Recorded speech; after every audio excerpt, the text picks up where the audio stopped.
গ্রাম বাংলায় প্রচলিত একটি কথা আছে, ঝগড়াটে বা কুটনা মানুষেরা কচুরলতি খেলে গলা চুলকায়। কচুরলতি রান্নায় এমনই সিক্রেট একটা উপাদান যোগ করব, এতে করে যত বড় ঝগড়াটে বা কুটনাই হোক না কেন গলা একেবারে চুলকাবে না।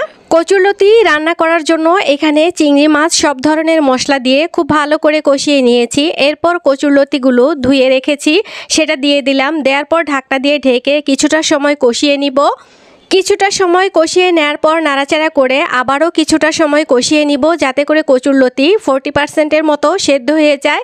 এখন দিয়ে দিব ঝোলের জন্য পানি, আর ঝোলের পানিটা দেওয়ার পর যখন বলক চলে আসবে আরও কিছুটা সময় রান্না করে নিব। এরপর আমি দিয়ে দিচ্ছি সেই সিক্রেট উপাদান। এখানে আগে থেকে কেটে রেখেছি একটা আম, পাতলা পাতলা ফালি করে, আর সেই আমটা দিয়ে দিচ্ছি। আম দেওয়ার পর আরও কিছুটা সময় মিডিয়াম আঁচে রান্না করে নিব। রান্না করে নিলেই কিন্তু এই কচুরলতিটা খাওয়ার পর আর গলা চুলকাবে না। তো এই সিক্রেট উপাদান দিয়ে আপনারাও কিন্তু ট্রাই করতে পারেন কচুরলতি।